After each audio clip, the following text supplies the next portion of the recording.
Iran जंग में super power की साख पर सवालिया निशान लगा दिया है। ट्रंप लगातार अपनी जीत का दावा कर रहे हैं, ईरान को हराने का राग अलाप रहे हैं, लेकिन ट्रंप के दावे की पोल अब खुलने लगी है। पहले हॉर्मुज की जंग ट्रंप हारे और अब अमेरिकियों का विश्वास भी ट्रंप हार चुके हैं। अमेरिकी सेनेट से लेकर वहां की जनता ये मान चुकी है कि इस जंग में ट्रंप मुश्तबा के सामने सरेंडर हो गए। ऐसे में अमेरिका की जनता ट्रंप से सवाल पूछ रही है कि अगर सब कुछ अमेरिका की शर्तों पर हुआ, अगर दबाव पूरी तरह सफल रहा, अगर विरोधी पक्ष पूरी तरह झुक गया था, तो फिर अचानक समझौते की जरूरत क्यों पड़ गई? क्या जमीन पर तस्वीर कुछ और थी?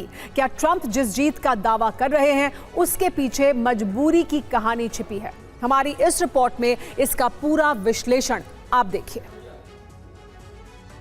क्या समझौता ट्रंप की मजबूरी बन गई थी? क्या मुश्तबा ने ट्रंप को सरेंडर करने पर मजबूर कर दिया? क्या इस जंग के विजेता मुश्तबा बन गए?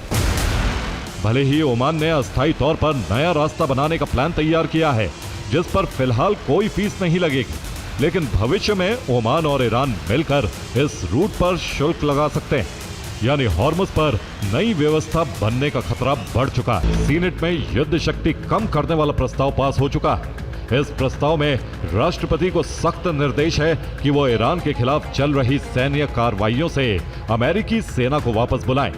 राष्ट्रपति तब तक ईरान के खिलाफ कोई नया सैन्य कदम नहीं उठा सकते जब तक कि अमेरिकी संसद आधिकारिक तौर पर युद्ध की घोषणा न कर दे।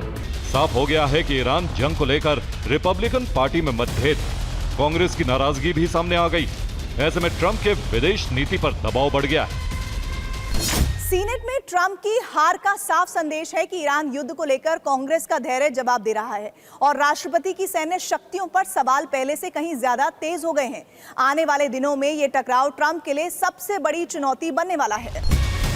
दरअसल अमेरिकी रक्षा मंत्रालय ने अमेरिकी कांग्रेस से अतिरिक्त सैन्य फंड की मांग की है। इस फंड में 80 अरब डॉलर की मांग, लेकिन अमेरिकी संसद इस पर सवाल उठा रहा है। अतिरिक्त फंड की जरूरत और इसके इस्तेमाल की जानकारी मांग रहा है। इस नए अमेरिकी सर्वे में दावा किया गया है कि 37% अमेरिकी ये मानते हैं कि अमेरिका ईरान समझौता ईरान के लिए फायदेमंद रहा है। 22% लोग इसे अमेरिका के लिए बेहतर मानते हैं। वहीं 41% लोगों का मानना है कि यह समझौता दोनों देशों के लिए बराबरी का रहा है। यानी यहां भी मुश्तबा का पलड़ा ट्रंप के सामने भारी नजर आता है।